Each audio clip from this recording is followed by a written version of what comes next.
Pelarian Joaquin El Chapo Guzman pada Juli 2015 bukanlah aksi dadakan. Ia lahir dari proyek logistik dan teknik yang direncanakan bertahap oleh jaringan di luar penjara. Perencanaan dimulai jauh sebelum malam pelarian. Para pelaksana membeli dan menyiapkan lahan di lingkungan Santa Juanita, dekat Altiplano, kemudian membangun sebuah rumah atau gudang yang tampak biasa di permukaan. Sementara di bawahnya, tim konstruksi menggali terowongan yang pada akhirnya terhubung ke ruang mandi sel Guzman. Rumah tersebut berfungsi sebagai pangkalan kerja yang menutupi aktivitas penggalian, penyimpanan peralatan, dan pengangkutan material galian secara teratur agar tidak mencurigakan. Proyek terowongan itu menunjukkan bahwa para pelaku menggunakan tenaga kerja berpengalaman dan sumber daya teknis profesional, bukan sekedar pekerja manual amatir. Laporan lapangan dan foto forensik yang dipublikasikan setelah penemuan terowongan memperlihatkan rel kayu atau metal, kereta dorong bermotor, motor yang dimodifikasi berjalan pada rel, instalasi penerangan buatan, dan saluran ventilasi yang dipasang sepanjang koridor tanah. Semua ini menandakan pendekatan proyek sipil, perencanaan rute, stabilisasi dinding, sirkulasi udara dan logistik pengangkutan tanah yang memerlukan koordinasi ahli dan investasi finansial besar. Spesifikasi teknis yang diumumkan otoritas mempertegas skala kerjaan. Terowongan dilaporkan membentang sekitar 1,5 km dari langsung bawah kamar mandi sel hingga titik keluarnya di Santa Juanita. Berdiameter cukup untuk orang berdiri, sekitar 1,7 meter tinggi dan 0,75 meter lebar menurut beberapa laporan. Dan berada kedalaman yang membuat aktivitas galian relatif tak terlihat dari permukaan. Kanal ventilasi dan sistem pencahayaan menunjukkan perhatian pada keselamatan dan keberlanjutan operasi. Tanpa itu, perjalanan di bawah tanah sejauh itu akan beresiko asfiksia atau kecelakaan. Di dalam terowongan itu ditemukan sebuah sepeda motor yang dimodifikasi untuk berjalan di rel. Otoritas juga menemukan peralatan pernafasan atau oksigen, serta bahan-bahan konstruksi. Dari sisi koordinasi, bukti menunjukkan adanya pembagian tugas yang sistematis. Tim luar mengurus pembelian bahan, transportasi, dan pembangunan permukaan. Tenaga ahli, operator mesin, tukang terowongan, mengerjakan jalur. Sementara kontak-kontak di dalam penjara diduga memberikan informasi taktis tentang jadwal patroli, titik buta kamera, dan kebiasaan penjaga. Pemerintah Meksiko kemudian menahan dan memeriksa puluhan pegawai penjara dan kontraktor terkait untuk mencari bukti keterlibatan atau kelalaian. Namun catatan media juga menekankan betapa rapatnya jaringan logistik El Chapo. Opsi suap, intimidasi dan pengaruh ekonomi kartel memberi ruang operasi yang membuat pekerjaan teknis ini bisa berlangsung lama tanpa memicu kecurigaan publik. Pada intinya, pelarian lewat terowongan adalah gabungan antara rekayasa sipil, manajemen proyek rahasia, dan jaringan dukungan yang luas. Sebuah operasi yang di lapangan terlihat seperti proyek teknik bawah tanah yang dirancang untuk satu tujuan tunggal. Keluarkan satu manusia dari sel yang dianggap tak mungkin ditembus.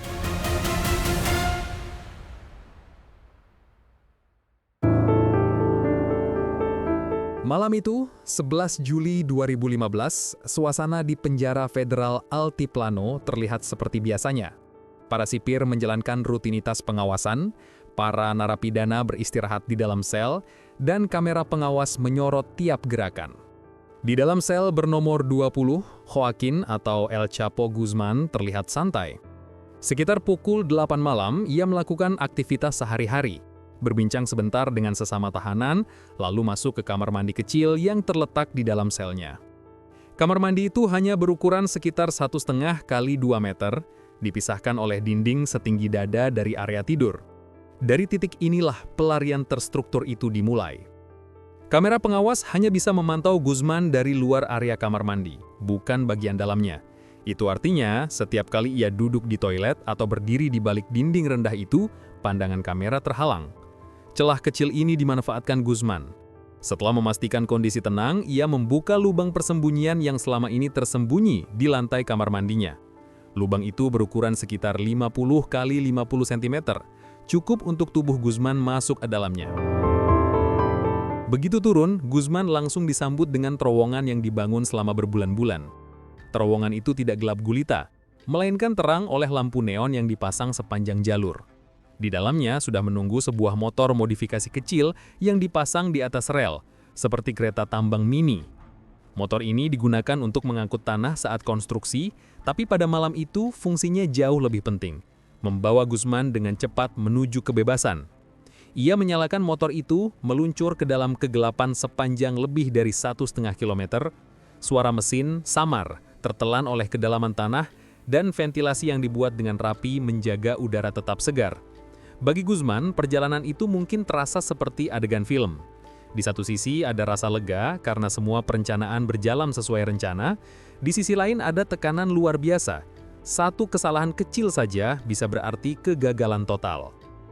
Sementara itu, di atas tanah, para penjaga tidak langsung menyadari ada yang janggal. Kamera hanya merekam Guzman masuk ke kamar mandi dan tak kunjung keluar. Baru setelah beberapa menit berlalu, keganjilan itu menimbulkan pertanyaan. Petugas masuk ke selnya, mengetuk pintu kamar mandi, dan ketika tidak ada jawaban, mereka membuka pintu itu. Yang tersisa hanyalah lubang menganga di lantai. Kepanikan pun terjadi. Alarm berbunyi, penjaga berlari, dan seluruh fasilitas dikunci. Namun sudah terlambat. Guzman berada jauh di dalam terowongan. Ia terus melaju hingga mencapai ujung terowongan yang berakhir di sebuah rumah sederhana di Santa Juana. Rumah itu terlihat biasa saja, dengan cat sederhana dan pagar besi. Tapi di bawahnya tersimpan jalur pelarian paling fenomenal dalam sejarah kriminal Meksiko. Begitu keluar dari lubang, Guzman langsung disambut oleh orang-orang kepercayaannya. Mereka sudah menyiapkan kendaraan, pakaian baru, dan rute pelarian yang aman. Dalam hitungan menit, ia sudah meninggalkan area tersebut lenyap dari jangkauan otoritas. Di penjara, aparat kebingungan. Bagaimana mungkin seorang narapidana paling berbahaya di dunia bisa menghilang begitu saja dari fasilitas keamanan maksimum? Rekaman CCTV diputar berulang-ulang, investigasi darurat dilakukan, dan tak lama kemudian publik dikejutkan dengan kabar. El Chapo Guzman berhasil melarikan diri untuk kedua kalinya. Pelarian itu bukan hanya mempermalukan pemerintah Meksiko di mata dunia, tetapi juga menunjukkan bahwa kekuasaan Guzman di luar penjara tetap hidup dan kuat. Ia berhasil membuktikan bahwa uang, loyalitas, dan strategi bisa mengalahkan tembok setebal apapun.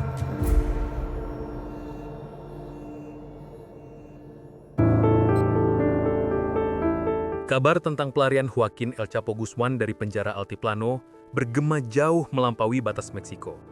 Ia menjadi momen publik yang menguji kredibilitas institusi negara. Di level pemerintahan, kejadian itu dipandang bukan sekedar kegagalan operasional, melainkan simbol kelemahan sistem yang lebih luas, korupsi, lemahnya pengawasan penjara, dan ketidakmampuan aparat menahan aktor kriminal berpengaruh. Kritik terhadap Presiden Enrique Peña Nieto dan kabinetnya datang cepat.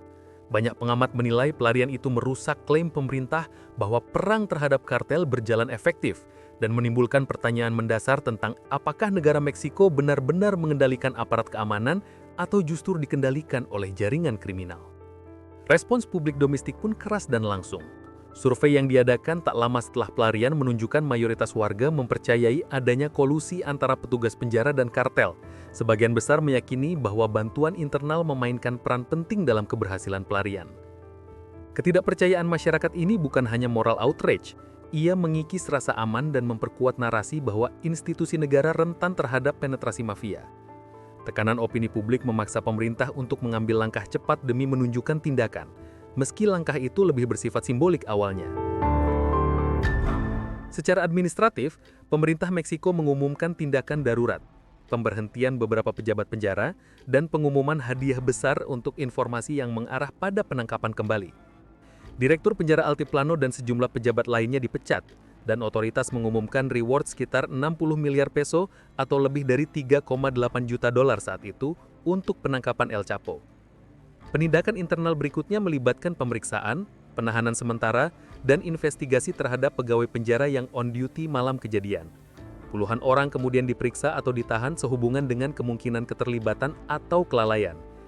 Namun tindakan ini juga memicu kritik. Banyak yang menilai bahwa pemecatan dan penangkapan lokal hanya menutupi masalah struktural yang lebih besar, yaitu pengaruh uang kartel dan kebiasaan impunitas, bukan mereformasi sistem secara mendasar. Reaksi internasional menambahkan tekanan pada Meksiko. Amerika Serikat menawarkan bantuan teknis dan intelijen, termasuk penyediaan agen DEA atau FBI dan teknologi pengawasan. Dilaporkan ada tawaran drone dan dukungan forensik untuk membantu operasi pengejaran. Di level diplomatik, pelarian ini memperumit hubungan keamanan bilateral. AS yang telah lama mendorong ekstradisi tokoh kartel ke pengadilan AS mengintensifkan permintaan agar Meksiko menutup celah-celah hukum yang memungkinkan figur kriminal mengulur waktu atau lolos sama sekali. Di arena publik internasional, berita kaburnya El Chapo menjadi headline besar, menekan pemerintah Meksiko pada ranah kehormatan diplomatik dan menimbulkan pertanyaan tentang kapasitas negara untuk memenuhi komitmen kerjasama anti-narkotika. Investigasi pasca escape mengarah pada gelombang penahanan dan penyelidikan yang lebih luas. Berbagai laporan menyebut puluhan orang, dari sipir sampai pejabat lokal, ditanyai, dan beberapa ditahan dalam proses penyelidikan. Penyelidikan ini berujung pada beberapa penangkapan resmi dan kasus pidana terhadap pegawai yang diduga membantu atau menutup-nutupi. Namun meskipun ada penahanan, proses hukum terhadap oknum-oknum tersebut menyoroti problem birokrasi dan lambannya penegakan. Beberapa kasus berlarut dan kritik muncul soal apakah hukuman terhadap para pelaku kolusi cukup keras untuk menjadi efek jerah. Dari perspektif jangka menengah, pelarian itu memaksa debat nasional soal reformasi penjara dan strategi melawan kartel.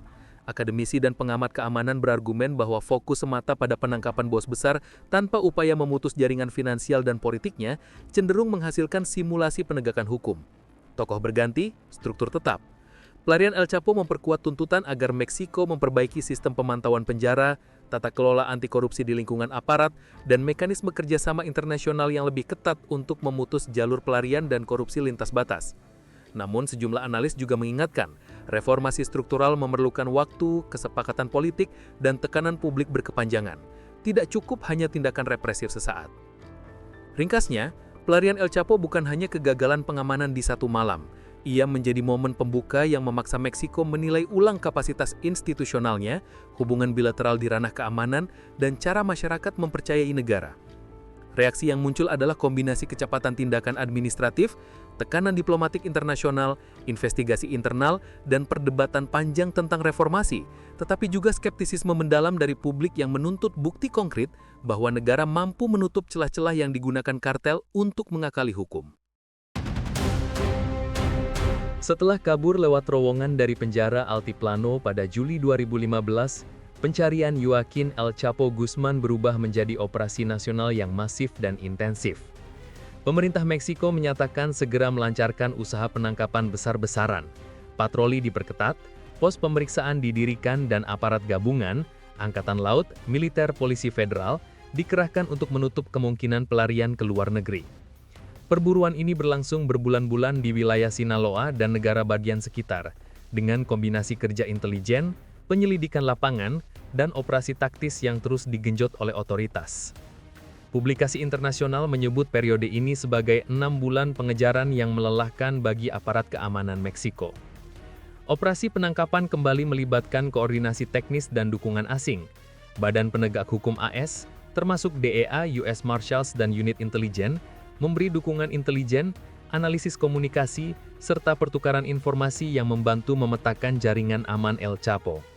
Meski kapasitas dan peran pasti agen AS dalam operasi lapangan sering dijelaskan secara terbatas oleh kedua pemerintahan, liputan resmi dan analisis menyatakan bahwa kerjasama bilateral memainkan peran penting dalam memotong jalur logistik dan sumber daya yang digunakan Guzman selama pelarian. Selain itu, pemerintah Meksiko meningkatkan tekanan internal. Hadiah besar diumumkan untuk informasi yang mengarah pada penangkapan, dan pejabat tinggi penjara yang terkait dengan pelarian pertama diberi sanksi atau dicopot. Ada momen kunci yang sering disebut dalam kronologi pengejaran. Pertemuan rahasia yang dilakukan El Chapo pada Oktober 2015 dengan selebritis dan produser film, perantara termasuk Kay del Castillo dan aktor Sean Penn. Pemerintah Meksiko mengatakan bahwa komunikasi dan pergerakan yang mengikuti pertemuan itu memberi aparat celah untuk memantau jaringan penghubung Guzman sehingga membantu menyorot lokasi-lokasi potensial tempat bersembunyi. Beberapa media internasional memberitakan bahwa langkah-langkah pemantauan tersebut akhirnya mengarah ke sebuah safe house di Los Mochis, Sinaloa. Meskipun peran pertemuan media sebagai penyebab langsung penangkapan tetap diperdebatkan dan dilaporkan dengan nuansa berbeda oleh sumber-sumber yang berbeda. Singkatnya, otoritas sendiri mengakui bahwa aktivitas komunikasi yang terkait proyek biopik itu menjadi salah satu petunjuk dalam upaya intelijen, tetapi tidak semua detail publik sepenuhnya diverifikasi oleh pihak independen. Akhirnya, pada dini hari 8 Januari 2016, operasi besar dilancarkan di kota Los Mochis. Tim Angkatan Laut Meksiko, Marines, mengepung sebuah rumah yang dianggap sebagai tempat persembunyian dan menyergap orang-orang yang ada di sana. Kontak senjata terjadi. Sejumlah orang tewas di tempat dalam baku tembak yang dilaporkan. Saksi mata dan rekaman yang dipublikasikan kemudian menunjukkan adegan kacau, ledakan tembakan, kendaraan yang diparkir, serta upaya pelarian yang putus asa. Dalam kekalutan itu, Guzman sempat kabur dan bergerak melalui saluran drainase, drains, dan gang sempit, namun pengejaran cepat oleh aparat membuatnya akhirnya ditemukan dan ditangkap setelah pengejaran singkat dan konfrontasi. Reuters dan laporan lapangan menyebutkan beberapa korban tewas dalam operasi tersebut, dan menegaskan bahwa Guzman sempat naik kendaraan untuk mencoba melarikan diri sebelum ditangkap. Penangkapan itu menjadi momen penting secara simbolik. Pasukan keamanan Meksiko berhasil menahan kembali buronan yang selama berbulan-bulan mempermalukan negara. Pemerintah menayangkan beberapa bukti tangkapan, foto, barang bukti dari safe house, dan rekaman untuk membangun narasi keberhasilan operasi. Namun penangkapan juga menimbulkan perdebatan tentang metode. Kritik menyasar apakah peran intelijen asing, kebocoran informasi dari pertemuan media atau kerjasama antar lembaga yang sebenarnya paling menentukan, serta mengapa sisi korupsi institusional yang memungkinkan pelarian pertama tidak sepenuhnya diberantas. Sebagian pengamat menilai penangkapan tersebut menutup babak sementara dalam kisah El Chapo, namun tidak otomatis menyelesaikan masalah struktural yang memfasilitasi kekuasaan kartel.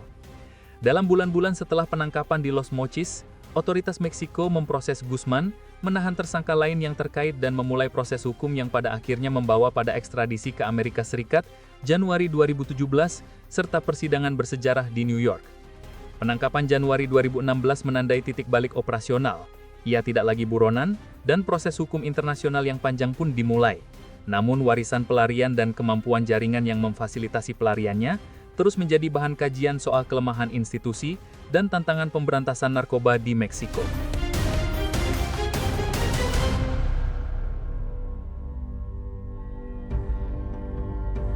Setelah ditangkap kembali pada Januari 2016, langkah selanjutnya terhadap Joaquin El Chapo Guzman berubah dari operasi penangkapan menjadi satu proses hukum yang melibatkan dua negara. Pada 19 Januari 2017, pihak Meksiko mengekstradisi Guzman ke Amerika Serikat, sebuah momen yang disiarkan sebagai keberhasilan besar kerjasama penegak hukum internasional. Dokumen resmi Departemen Kehakiman AS mengumumkan bahwa Guzman tiba di wilayah yurisdiksi Pengadilan Federal di New York dan akan menghadapi beberapa dakwaan yang tersebar di beberapa distrik AS. Ekstradisi itu sendiri dibuat formal agar dakwaan di Eastern District of New York dapat diproses terlebih dahulu. Dalam sidang pengantar di Brooklyn, Guzman mengaku tidak bersalah terhadap tuduhan yang diajukan, sebuah langkah prosedural standar sebelum proses pembuktian dimulai. Jaksa Federal memberkaskan dakwaan berat, Operasi Continuing Criminal Enterprise, yaitu memimpin organisasi kriminal berkelanjutan, perdagangan narkotika skala masif, pencucian uang dan konspirasi untuk melakukan pembunuhan antara lain. Karena cakupan internasional dan kompleksitas kasus, pemerintah AS menempatkan kasus ini sebagai prioritas tinggi, bukan hanya soal menghukum satu individu, melainkan juga mematahkan jaringan logistik dan keuangan kartel. Persidangan yang kemudian dirancang adalah salah satu yang paling rumit dan berisiko tinggi dalam memori peradilan federal AS. Demi alasan keamanan, pengadilan mengambil langkah-langkah luar biasa. Pemilihan juri digelar tertutup di ruang hakim, identitas juri dirahasiakan, dan transportasi juri diatur oleh US Marshals. Seluruh area pengadilan di Brooklyn dipasangi perimeter keamanan. Bahkan ada opsi menutup jembatan dan mengatur rute pengawalan khusus ketika Guzman dipindahkan. Langkah-langkah ini mencerminkan keprihatinan nyata akan kemungkinan ancaman terhadap saksi maupun juri, mengingat sejarah kekerasan kartel dan kekuasaan organisasi yang bersangkutan. Beban pembuktian jaksa dibangun melalui kombinasi alat bukti teknis dan saksi kooperatif. Selama persidangan yang dimulai dengan pemilihan juri pada 5 November 2018 dan pembukaan argumen pada 13 November 2018, pihak penuntut menghadirkan ratusan dokumen, rekaman komunikasi yang diintersep, bukti keuangan, dan yang paling sensasional, puluhan saksi mantan rekan atau bawahan Guzman yang menjadi saksi pemerintah. Secara total jaksa memanggil puluhan, lebih dari 50 saksi, yang memberikan keterangan tentang struktur operasional Sinaloa Kartel, rute penyelundupan, mekanisme pengiriman uang, serta contoh praktik suap dan kekerasan yang digunakan untuk mempertahankan operasinya.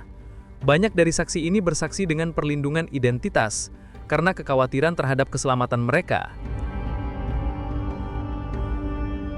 Setelah hampir 3 bulan pemeriksaan saksi dan presentasi bukti, hukuman ditentukan oleh Dewan Juri. Pada 12 Februari 2019, para juri menemukan Joaquin Guzman bersalah atas semua 10 dakwaan yang disidangkan, termasuk kepemimpinan organisasi kriminal lintas negara dan konspirasi narkotika.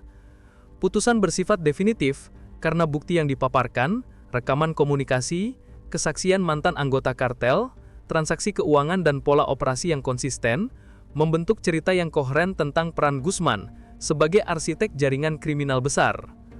Putusan ini diwartakan luas oleh media internasional sebagai kemenangan penting bagi penegak hukum AS. Vonis akhir diumumkan beberapa bulan kemudian. Pada 17 Juli 2019, Hakim Federal menjatuhkan hukuman penjara seumur hidup ditambah 30 tahun kepada Guzman dan memerintahkan perampasan atau forfeiture aset senilai sekitar 12,6 miliar dolar AS yang mencerminkan estimasi keuntungan dari operasi narkotikanya. Selain itu, pengadilan menempatkan Guzman di fasilitas keamanan maksimum di AS. Pengumuman resmi menyebut pengirimannya ke AD Explorance, penjara Supermax yang diketahui menahan narapidana berisiko tinggi. Vonis ini menandai akhir proses pidana AS terhadap Guzman dan mengubah babak kelam kehidupan kriminalnya menjadi penahanan seumur hidup di luar negeri. Secara hukum dan simbolis, persidangan ini lebih dari sekedar menghukum satu figur. Itu adalah demonstrasi kapasitas penegakan hukum lintas batas untuk membawa pemimpin organisasi transnasional ke pengadilan, sekaligus pameran bukti tentang mekanisme korupsi, rute penyelundupan, dan dampak kekerasan yang digunakan kartel. Namun para analis juga menekankan keterbatasan. Menahan pemimpin tidak otomatis melumpuhkan jaringan. Struktur kartel cenderung adaptif. Namun demikian, proses ekstradisi, persidangan dengan keamanan maksimum dan vonis berat memberikan preseden penegakan hukum internasional yang relevan bagi kasus-kasus kejahatan terorganisir lain di masa depan.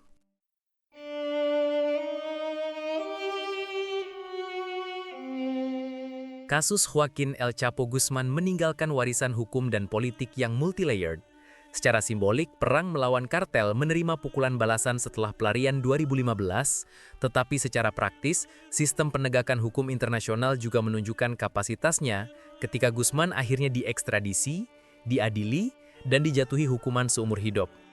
Putusan Pengadilan Federal AS pada 2019, hukuman life plus 30 tahun, dan perintah penyitaan aset besar, menjadi titik penegasan bahwa aparat bisa membawa pemimpin transnasional ke pengadilan lintas batas. Namun vonis itu tidak serta-merta menyelesaikan masalah struktural yang membuat kartel kuat. Salah satu pelajaran paling tajam adalah bagaimana pelarian 2015 mengekspos kelemahan institusi penjara dan ancaman korupsi internal. Terowongan yang dipakai Guzman bukan hanya kegagalan teknis pengamanan. Ia memperlihatkan titik-titik rentan dalam tata kelola, kontrol akses yang bisa dieksploitasi, pengawasan yang dapat dibodohi, dan potensi kolusi sipir atau pihak luar. Akibatnya, respons pemerintah Meksiko terfokus pada tindakan administratif jangka pendek, pemecatan pejabat, pemeriksaan internal, dan operasi penangkapan. Tetapi kritik luas menyebutkan bahwa tindakan sementara itu kurang menyentuh akar masalah, budaya korupsi, tekanan politik, dan jaringan proteksi ekonomi yang menopang kartel. Laporan-laporan media dan analisis menyorot bahwa memperbaiki sistem bukan soal penggantian nama pejabat saja, melainkan reformasi struktural yang memerlukan waktu dan konsistensi. Dari sisi kerjasama internasional, kasus ini menegaskan dua hal, pentingnya intel sharing lintas negara dan batas kewenangan kedaulatan politik. Ekstradisi Guzman ke AS pada Januari 2017 dan persidangan di Brooklyn menunjukkan bahwa ketika negara bekerja sama, berbagi intel, bukti, dan koordinasi operasional, mereka mampu menjerat pemimpin jaringan transnasional. Pemerintah AS memberi dukungan intelijen dan teknis yang signifikan, yang mempercepat penanganan kasus lintas batas. Namun kerjasama ini juga menimbulkan ketegangan kedaulatan politik domestik di Meksiko. Publik dan politisi terkadang merespons tawaran campur tangan asing dengan curiga, sehingga mekanisme kolaborasi harus dikelola hati-hati agar efektif tanpa memicu backlash politik. Dampak kebijakan. Kejadian ini mendorong diskusi reformasi peraturan, termasuk pengawasan penjara, aturan pengadaan barang atau kontrak di lingkungan pemasyarakatan, dan pembatasan peredaran aset hasil kejahatan. Namun realitas lapangan menampilkan kontradiksi. Sejumlah unit anti-narkotika yang efektif mengalami perubahan politik atau bahkan pembubaran beberapa tahun kemudian yang melemahkan kesinambungan upaya. Ini menunjukkan pelajaran penting. Keberhasilan sementara seperti menahan atau mengekstradisi satu tokoh harus diikuti oleh penguatan institusi jangka panjang. Tanpa itu jaringan kriminal akan beradaptasi dan memanfaatkan celah baru. Dari perspektif keamanan jaringan kriminal, vonis terhadap Guzman memberi dampak simbolis dan operasional. Ia kehilangan posisi sebagai komando pusat dan banyak struktur taktis harus beradaptasi. Namun analisis kebijakan dan studi akademik memperingatkan bahwa pemimpin berganti bukan berarti jaringan runtuh. Kartel cenderung terfragmentasi, berperang atau berpindah model operasi. Misal lebih banyak subkontrak, peningkatan penggunaan rute baru, dan diversifikasi komoditas seperti fentanyl. Oleh karena itu, pelajaran utama adalah penangkapan pemimpin besar harus diimbangi intervensi ekonomi finansial untuk memutus aliran dana, serta program penegakan yang menarget jaringan logistik, bukan hanya figur sentral agar efeknya tahan lama. Akhirnya, ada pembelajaran praktis untuk penegak hukum dan pembuat kebijakan yang ingin mencegah serial escapes atau pelarian terstruktur. 1. Audit independen dan rotasi pegawai di fasilitas tinggi resiko untuk mengurangi resiko kolusi. 2. Peningkatan teknologi deteksi intelektual, monitoring komunikasi tercanggih, forensik keuangan lintas batas. 3. Perlindungan saksi dan juri yang konsisten selama perkara. 4. Kerjasama kemampuan penegakan lintas negara dengan protokol yang menjunjung kedaulatan dan transparansi. 5. Program anti korupsi yang mengikat aparat penjara dan personel criminal justice dengan akuntabilitas publik jangka panjang. Implementasi sistemik dari langkah-langkah ini lebih efektif daripada sekedar tindakan reaktif setelah skandal.